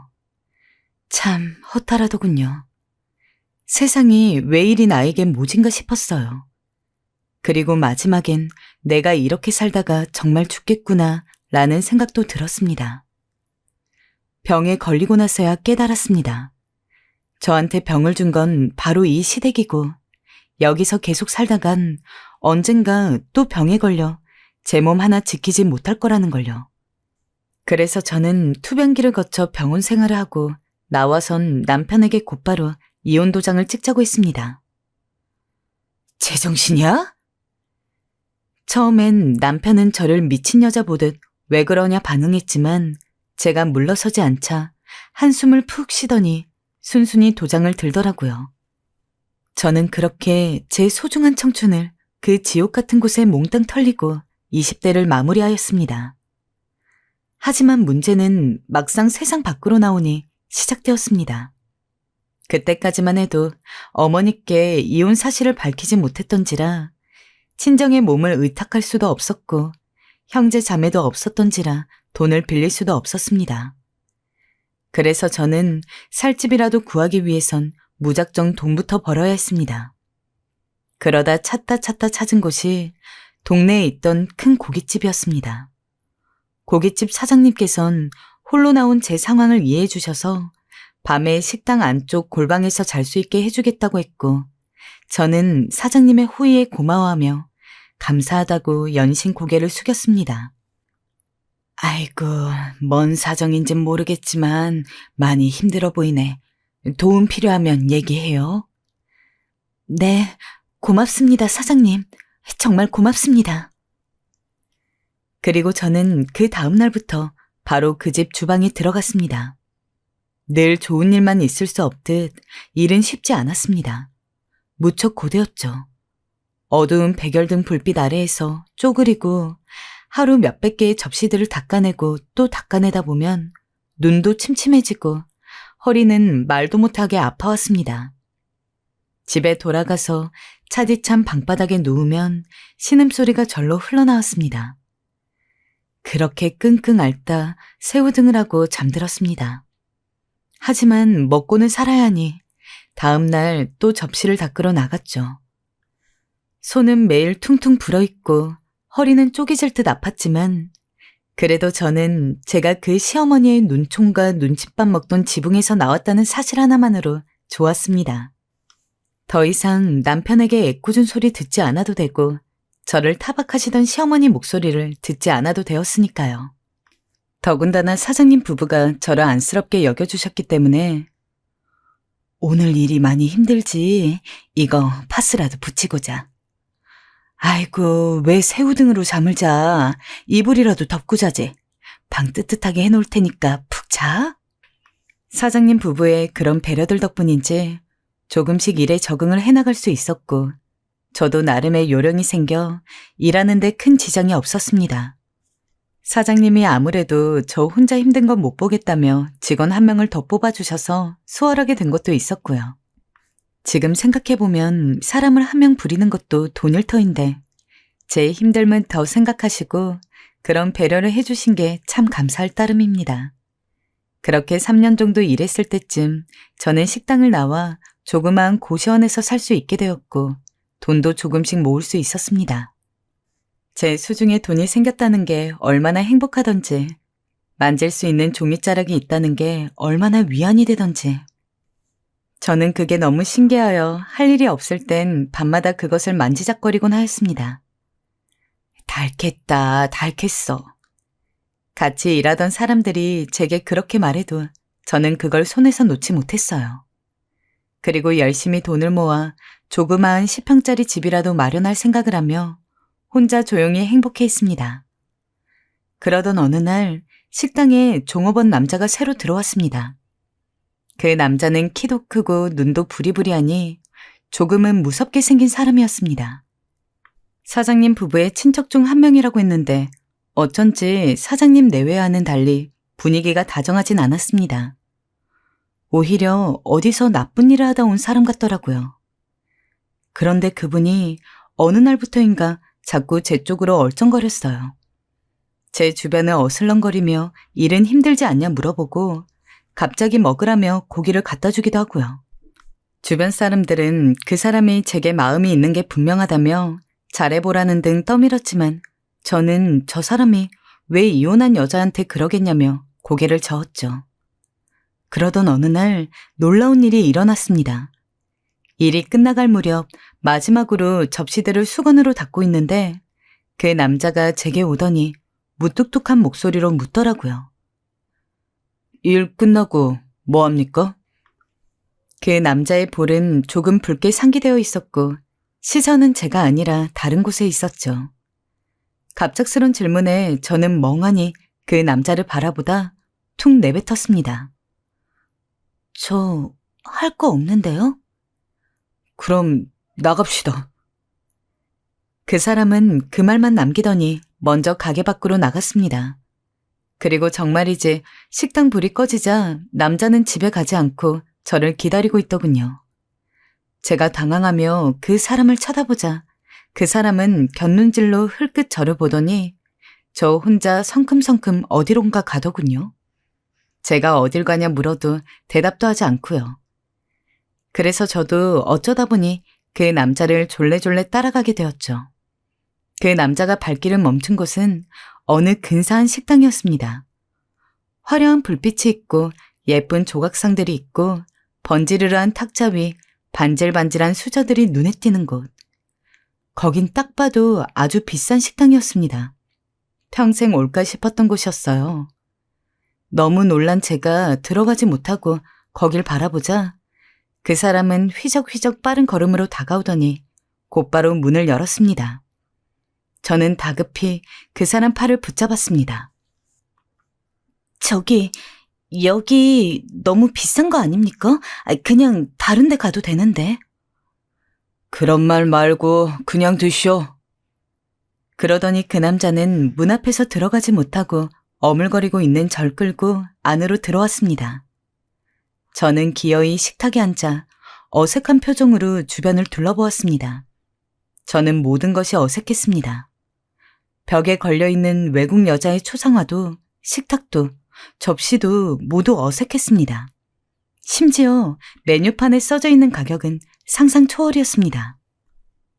세상에, 이거는 우리 식당 고기로 3인분 가격인데? 하지만 그 남자는 말없이 제 수저를 벅벅 닦아주더니 깨끗한 수저로 밥을 먹어야 한다는 말을 덧붙였습니다. 그리곤 자신이 주문하겠다며 가장 비싼 음식 몇 가지를 주문했습니다. 저는 우리 둘이 먹지도 못할 거라며 하나만 시켜서 나눠 먹자고 얘기했지만 그 남자는 꿋꿋이 그 음식들을 다 시켰습니다. 솔직히 음식들은 아주 맛있었습니다. 저는 좀 전에 발을 동동 구렸던 사람이 아닌 것처럼 한 그릇을 뚝딱 해치워버리고 말았어요. 먹고 나서야 좀 부끄러워졌지만 그 남자는 흐뭇하게 웃더니 자기 접시에 있는 면을 덜어 제 것에 덜어주었습니다. 왜 저한테 줍니까? 안 먹고. 배부릅니다. 많이 드세요, 순옥 씨. 그러더니 그 남잔 계속 그릇에 자기 음식을 덜어주었습니다. 그 이후 이상하게 그 남자에게 자꾸 눈이 갔습니다. 말없이 저를 챙겨주는 배려도 무뚝뚝하지만 어딘지 듬직한 모습도 전 남편과는 달리 너무도 자상한 사람 같았습니다. 맞습니다. 그렇게 무뚝뚝하던 남자는 어느덧 제 첫사랑이 되었습니다. 이 남자를 만나기 전 남편과 만나 결혼까지 하긴 했지만 사실 전 남편이 좋아 결혼한 건 아니었습니다. 어머니가 말씀하시길 얼른 순옥이 네가 시집을 가야 집안 살림의 보탬이 될 수 있다는 말이 한몫했습니다. 그래서 저는 집안을 위해 그래야겠다고 대답하며 떠밀리듯 결혼까지 하게 된 것이었죠. 허나 이 사람은 달랐습니다. 제가 음식을 먹기 전 제가 먹을 수저를 닦아주고 조용히 짐을 들어주던 이 사람은 생전 제가 단 한 번도 받고는 싶었으나 감히 꿈꾸지 못했던 그런 사랑을 주던 사람이었습니다. 그날부터 저는 사는 게 그렇게 고단하지 않았습니다. 어느 날은 어렸을 적 제가 울면 친정엄마가 해주시던 달고나처럼 달기도 했고 어느 날은 솜사탕처럼 아름답고 부드럽기도 했죠. 인생 살며 그런 날들은 처음이었습니다. 지금 생각해도 이게 내 삶이 맞나 싶을 정도로 황홀한 나날들이었습니다. 그의 말, 저는 그 사람과 마음을 합치기로 결심했답니다. 우리는 사람들이 보는 앞에서 부끄럽지만 입을 맞추고 100년 해로를 약속했습니다. 늦은 나이에 만났지만 앞으로 우리들 앞에 펼쳐질 많은 고난과 시련을 함께하자 약속했죠. 신혼생활은 연애보다 더 달콤했죠. 순옥 씨, 여기 앉아 좀 쉬어요. 오늘 많이 힘들었죠? 나는 괜찮아요. 당신이 많이 힘들었지. 저희는 결혼을 한 후 저희끼리 모은 돈으로 백반집 하나를 하나 차렸는데요. 저희 가게이다 보니 아무래도 더 애정이 갔고 혹여나 낳을 아이를 위해 열심히 일을 하고 있었습니다. 물론 직원으로 일하는 거와는 달라서 힘이 들긴 했지만 그래도 함께하니 참으로 좋았어요. 힘들면 서로 도울 수도 있었고 마음껏 기댈 수 있는 존재가 있다는 게 삶에 참으로 많은 위안이 되었습니다. 남편은 오히려 연애할 때보다 결혼을 하니 더 다정한 사람이었어요. 무뚝뚝한 면도 굉장히 부드럽게 변했고 제겐 말 한마디도 함부로 하지 않은 사람이었죠. 사실 제가 이미 결혼한 여자이고 애만 없을 뿐이지 뭐 내세울 게 없는 사람인데도 남편은 그런 저를 늘 세상에서 강한 여자라고 치켜 세워주곤 했습니다. 시부모님 역시 마찬가지였어요. 남편과 결혼 전 가장 걱정했던 부분이 바로 시부모님이었어요. 이미 한 번 갔다 온 여자를 받아주실까 싶어 처음 만나뵌 자리에서 얼마나 떨었는지 모르겠어요. 그런데 절 보자마자 아이고, 우리 며느리 듣던 것보다 더 곱네. 앞으로 내가 엄마 해줄게. 하면서 따스하게 맞아주셨습니다. 제가 지금껏 경험했던 삶 속의 사람들은 하나같이 저에게 가혹했는데 새로 만난 이 가정은 축복 그 자체였죠. 당신이랑 함께해서 나는 처음으로 사는 게 행복해. 앞으로 우리 이렇게만 살자. 그러자. 이제 생활도 안정되었으니까 아이도 낳고 잘 꾸려보자. 하지만 영원할 거라 생각했던 이 행복은 오래가지 못했습니다. 제 인생을 송두리째 날아가게 하는 일이 일어나고 말았기 때문입니다. 지금도 쉽사리 입 밖으로 내뱉기 힘든 일이었죠. 그날은 남편이 입을 내일 옷을 정성스레 다리고 있던 날이었습니다. 남편이 이 옷을 입고 출근할 걸 생각하며 행복해하고 있을 때였죠. 갑자기 모르는 번호로 전화가 온 것이었습니다. 김채윤 씨 보호자 김순옥 씨 되시죠? 네, 전데 무슨 일이죠? 여기 병원인데요. 그 뒤의 말은 지금 생각해도 기억이 나지 않습니다. 그냥 전 그 얘기를 듣자마자 허겁지겁 미친 사람처럼 병원 응급실로 달려갔고 신발 한 짝이 없어진 것도 모른 채 병원에 도착했을 때 남편은 이미 숨을 쉬지 않고 있었어요. 그리고 저는 가슴을 치며 그 사람 앞에서 오열을 하였죠. 돌려내라고, 이 사람 숨 좀 쉬게 해달라고, 내 곁으로 돌아오게 해달라고. 저는 하염없이 울고 또 울었습니다. 난생 처음 겪는 상실감에 장래가 지속되는 동안엔 거의 탈진 직전이 되어 슬픔을 토해내었습니다. 그렇게 저는 저의 전부였던 제 세상이었던 그 사람을 떠나보냈습니다. 겨우 행복을 찾았다고 생각한 끝에 일어난 이 일은 그야말로 하늘을 원망하는 수밖에 없는 일이었습니다. 심지어 이 사람의 생명을 뺏어간 사람은 뺑소니범이었습니다. 만약 그 사람이 조금만 일찍 전화를 해줬어도 제 남편은 살 수 있었을 거예요.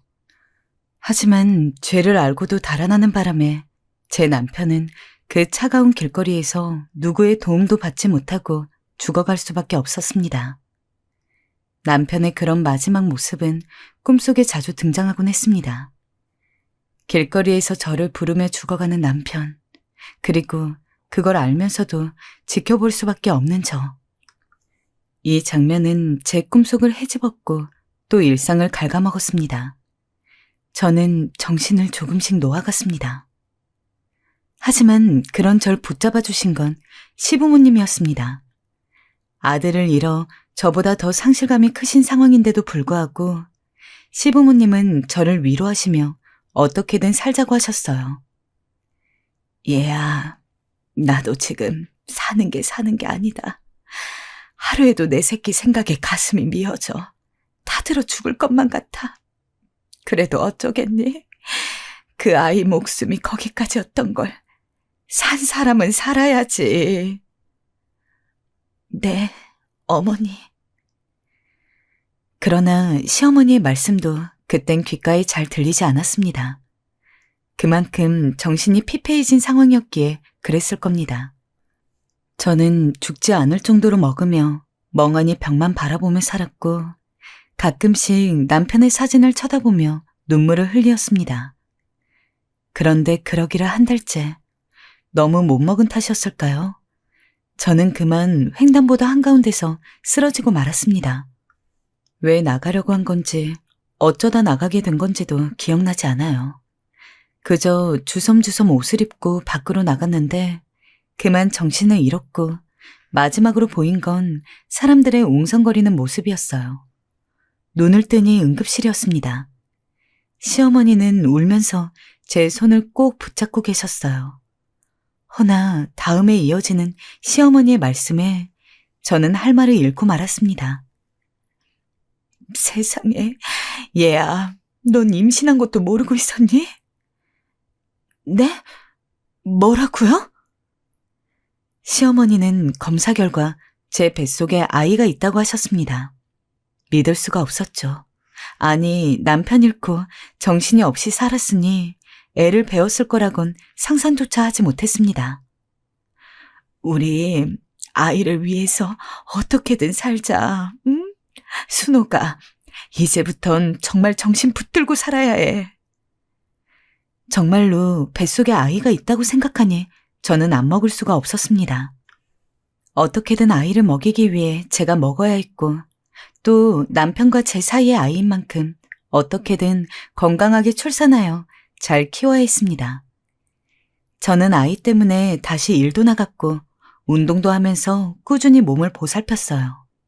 시어머니께선 혼자 지내는 게 아무래도 힘들 듯하니 자신이 보살펴 주시겠다며 저희 집으로 오셔선 하나하나 챙겨주셨습니다. 제 속옷 빨래까지 해주시면서 말입니다. 시어머니의 뒷바라지 덕에 남편이 떠나고 저는 건강하고 귀여운 사내아이를 낳게 되었습니다. 오랜 진통 끝에 태어난 아들은 그 사람이 바래왔던 것처럼 예쁜 눈망울을 지닌 아이였습니다. 시어머니는 고생했다며 저를 꽉 껴안아 주셨고 저는 아이를 보자마자 순간 남편이 떠올라 엉엉 울고 말았습니다. 이름은 뭘로 지으면 좋겠니? 시어머니의 물음에 저는 오래전 남편과 있던 대화를 떠올렸습니다. 여보, 우리 아이 낳으면 뭐라 지어야 하나? 당신 생각해둔 거 있어? 승희, 어때? 승희? 이름 이쁘네. 승희로 하자. 저는 남편과 상의했던 대로 아들의 이름은 승희라고 지었고 승희를 보며 가끔씩 남편을 떠올렸습니다. 승희는 마치 제게 남편이 보내준 선물과 다름없었어요. 우리 승희를 보면 모든 슬픔이 잊혀지는 듯했고 승희 덕분에 다시 행복할 수 있었습니다. 승희가 가끔 아빠를 찾을 땐 좀 서럽기도 했지만 승희를 업고 백반집에서 열심히 음식을 만들고 접시를 닦다 보면 그저 어떻게든 내 자식 잘 키워야겠다는 생각밖엔 들지 않았어요. 그렇게 좁은 단칸방 안에서 승희를 키우며 하루하루를 살아나갔습니다. 승희는 자라면 자랄수록 제 아빠를 더 닮아갔습니다. 외모도 그랬고 성격도 그랬습니다. 어린 게 벌써부터 절 지켜주겠다고 그런 말을 하지 않나 행여나 아이들이 아빠 없다고 자기를 놀리면 2배, 3배 갚아준다며 친구들의 머리통을 쥐어받고 오곤 했습니다. 자존심도 셌고 고집도 있고 한편으론 듬직하기도 했죠. 승희야, 아빠 없는 거 싫어? 언젠간 제가 이렇게 물어본 적도 있었어요. 하지만 승희는 엄마가 있는데 아빠 없는 게 뭐 어때서? 하곤 당차게 대답하곤 했습니다. 씩씩한 승희 덕분인지 저는 슬픔을 느낄 새도 없었습니다. 내겐 승희가 있으니까 눈에 넣어도 안 아플 내 자식이 있으니까 다 괜찮았습니다. 다 괜찮았어요. 그러던 어느 날 남편의 죽음보다 더 저를 절망스럽게 만드는 일이 일어났습니다. 제게 세상의 무서움을 알려주었던 아주 끔찍한 사건이었죠. 저는 이 일로 모든 걸 다 잃게 되었습니다. 당시 백반집 옆에 미용실이 하나 있었는데 미용실 언니가 어느 날 저에게 그러더군요. 승희 엄마, 백반집 장사도 요즘 안 되는 것 같은데 차라리 투자로 돈을 벌어보는 게 어때? 내 외삼촌이 하는 회사가 있는데 글쎄 거기가 이번에 대박이 나서 말이야. 내 지인들도 그렇고 외삼촌 회사에 투자해서 2배, 3배는 건졌거든. 승희 엄마도 한번 해보지 그래? 아니에요. 말씀은 고마운데 전 그럴 돈 없어요. 처음엔 믿지 않았습니다. 그래서 단칼에 거절했어요. 승희 이제 학교도 들어가야 하는데 괜히 그런 거에 돈 쓰다가 날릴까봐 걱정이 되었거든요. 하지만 미용실 언니의 말로 돈을 투자한 사람들이 실제로 정말 몇 배로 벌어오는 걸 눈으로 보고 귀로 듣게 되자 사람 마음이 움직이기 시작했어요. 승희 엄마도 하라니까? 이거 정말 대박이야. 아니, 3배, 4배 벌어주는데 왜 안 하는 거야? 지금이 기회라고. 지금이 기회라는 말에 저는 한 번 더 마음이 움직였습니다. 당시 백반집 사정은 무척 안 좋았습니다. 파리만 날렸고 쌓아둔 재료도 모두 썩어가고 있어 너무 앞이 막막한 상황이었습니다. 제게 잘해주셨던 시부모님도 나이가 드셔 모두 요양원에 계신 상황이었기 때문에 어디 돈 빌릴 데도 없었고요. 그럼 한번 해볼까 하는 마음이 자꾸 들었어요.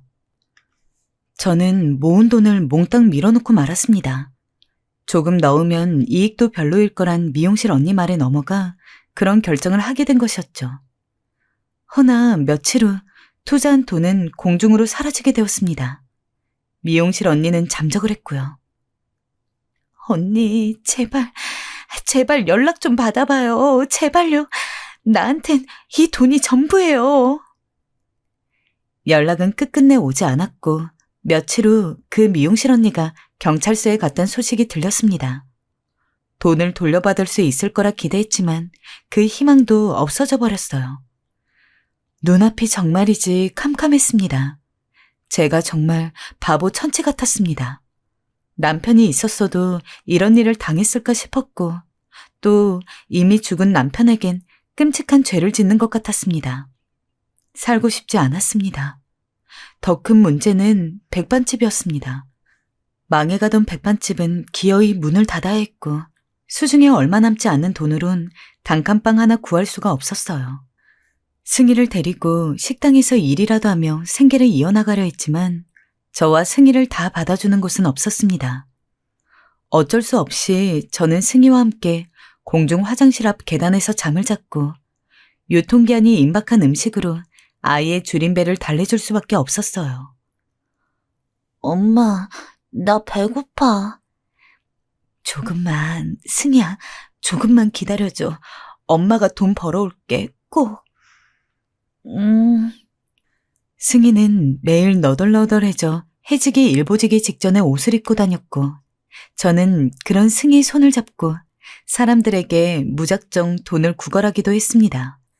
그럼 사람들은 그런 저와 승희를 가엾게 보면서도 슬금슬금 피했고 승희는 해사한 얼굴로 웃으며 손가락을 빨곤 했습니다. 햇볕이 쨍쨍한 한낮에도 추운 겨울밤에도 우리는 낯선 사람들에게 그렇게 우리의 얼굴을 팔았습니다. 낮보다 더 무서운 건 밤이었습니다. 승희는 밤만 되면 배가 고프다며 칭얼거렸고 저는 그런 승희에게 밥 달라는 소리 좀 그만하라며 화를 내곤 했습니다. 승희는 제가 화가 나면 풀이 죽어 한마디도 못한 채 울다 잠들었습니다. 차디찬 계단에서 자느라 아이의 몸은 점점 추워지고 날이 갈수록 말라가는데 저는 아이에게 해줄 수 있는 게 하나도 없었습니다. 그때 저는 알았습니다. 더 이상 승희를 키울 수 없다는 걸요. 시어머니라도 건강하셨으면 이런 선택을 하지 않았겠지만 제겐 딱히 선택지가 없었습니다. 저는 승희를 보육원에 맡겼습니다. 승희야, 엄마가 찾으러 올 거야. 알겠지? 그때까지 조금만 기다려. 엄마 기다릴 수 있지? 응, 엄마 꼭 와야 해. 마지막 승희의 모습을 보며 언젠가 꼭 승희를 다시 찾으러 오겠다고 다짐했습니다. 그날만을 생각하며 일했습니다. 힘들 땐 승희의 사진을 꺼내보고 얼마나 컸을지 가늠해보고 얼른 엄마가 널 찾으러 가겠다고 속삭여도 보고 그러면서 대걸레를 빨고 남의 집 식모살이를 했어요. 주인집 아줌마와 아저씨에게 화풀이 대상이 되기도 하고 손찌검을 당하기도 했지만 그때마다 마음속으로 승희에게 말했어요. 외로워하지 마. 승희야, 울지 마. 승희야, 엄마가 갈 거야. 조금만 기다려. 그리고 저는 몇 달 후 돈을 모아 보육원에 다시 찾아갔어요. 여기 승희, 아니, 그러니까 파란색 옷 입고 들어온 애 7살 된 남자애 없어요? 하지만 승희는 보육원에 없었습니다. 이미 다른 집에 입양이 되어버린 후였어요. 제가 들은 건 승희가 그저 아주 잘 사는 집에 입양되었다는 것, 그것뿐이었습니다. 억장이 무너졌습니다.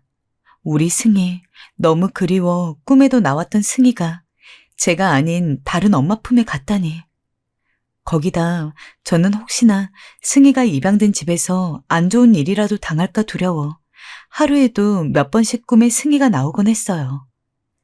저는 결국 고아원 원장님에게 애걸하여 승희를 입양한 집 주소를 알아냈고 승희의 얼굴을 보기 위해 막무가내로 대문 사이에 얼굴을 들이밀었습니다. 원장님이 말씀하신 대로 승희가 사는 집은 정말 잘 사는 집 같아 보였습니다. 그때 세련된 원피스를 입은 중년 여성이 찻잔을 들고 정원으로 나오는 게 보였습니다. 직감적으로 저는 저 사람이 승희를 입양한 엄마라는 걸 느꼈습니다. 사모님! 저는 다급히 그분을 불렀고 그분은 잠시 두리번거리다 저를 발견했어요. 저는 울면서 사정을 설명했습니다. 제가 승희의 친엄마이고 승희를 보고 싶어 여기까지 왔다며 한 번만 승희를 보게 해달라고요. 하지만 그분은 콧방귀를 끼더니 냉기 어린 목소리로 쏘아붙였습니다. 이제 와서 친모 보면 승희가 혼란스러워할 수 있어요. 그만 돌아가 주세요. 하지만 가달라니까요? 아이 버리셨잖아요. 왜 아이를 버려놓고 지금 찾으시는 거예요? 염치 없게. 아줌마, 이분 내쫓으세요. 아이를 버려놓고 왜 지금 찾냐는 말. 그 말에 저는 할 수 있는 말이 없었어요. 결국 마지막으로 제 입에서 나온 말은 이것이었습니다. 그럼 사진이라도... 저의 애걸에 그분은 한숨을 푹 쉬더니 잠시 집 안으로 들어갔습니다. 전 혹시 승희가 나올까 잠시나마 기대하였죠. 하지만 그분만이 나왔고 그분은 닫혀진 대문의 틈 사이로 승희가 담긴 사진 한 장을 건네시더군요. 저는 사진을 보자마자 눈물을 참을 수 없었습니다. 승희는 너무나 씩씩하고 건강한 아이로 자라고 있더군요. 또 저와 있을 때와 달리 너무나 예쁜 옷을 입고 너무나 활짝 웃고 있더군요. 그 모습을 보니 마음 한구석이 무너지면서도 조금은 안심이 되었습니다. 새로운 엄마를 만나 행복해졌구나. 우리 더 이상 굶지 않아도 되는구나. 저는 오래도록 사진을 보며 눈물을 훔쳤습니다. 그리고 대문 사이로 손을 뻗어 그분의 손을 잡았고 나중에라도 승희를 만나게 해주고 싶으시면 꼭 전화 달라는 말과 함께 번호를 남겼습니다. 몇 달을, 몇 년을 기다렸지만 전화는 오지 않았죠. 그리고 저는 승희가 없는 몇십 년을 살아남았습니다. 남편 잃고 자식 잃은 삶이라 아무것도 못하고 그저 두 눈만 껌뻑이며 살 것 같았지만 그래도 아주 간간히 웃고 많이 울며 살게 되더라고요. 언젠가 승희를 다시 만나게 될 날을 기대하면서요. 제가 보이스피싱을 당하고 난 후 찾아온 중년의 남자는 제게 이렇게 말했죠. 엄마, 나 아들 승희예요. 뭐? 네가 승희라고? 저는 그 상황이 도무지 현실로 와닿지 않았습니다. 그래서 한 손으로 입술을 틀어막고 눈물을 뚝뚝 흘렸습니다. 승희라는 이름이 목구멍 안에서 맴돌았습니다. 저는 용기를 내어 승희에게로 한 걸음 한 걸음 다가갔습니다. 하지만 꿈속과 달리, 제 상상 속과 달리 먼저 다가온 건 승희였습니다. 승희는 어느새 훌쩍 커버린 보폭으로 성큼성큼 걸어오더니 저를 덥석 끌어안았습니다. 보고 싶었어요. 많이 찾았고요. 이제 와 죄송해요. 승희는 그렇게 말하며 서로를 못 본 시간만큼 아주 긴 시간 동안 저를 끌어안았습니다. 서로 진정이 된 후에 승희는 어떻게 절 찾게 되었는지 설명해 주었습니다.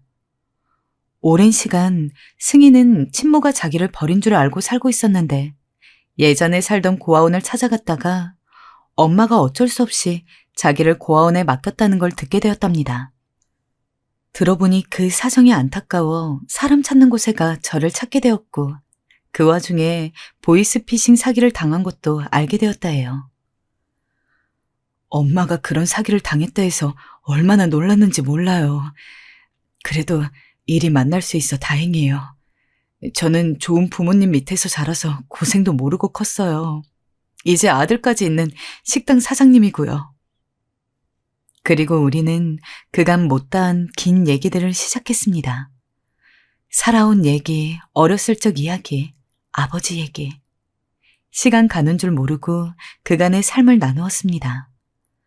말하면서 어찌나 눈물이 나던지 눈물을 쏟느라 이야기를 하느라 정신이 아주 없었습니다. 승희는 그런 제게 엄마가 힘들 때 이렇게 나타날 수 있어서 다행이라고 말했고 이제는 함께 여생을 편안히 보내자 말했습니다. 엄마, 그동안 고생 많이 하신 만큼 이젠 저희와 함께 살아요. 살다 보면 기적이 일어난다 하는 말 저는 믿지 않았습니다. 하지만 제겐 이 기적이 일어났습니다. 아주 오래전부터 바라오던 기적이요. 아들을 다시 만나는 일입니다.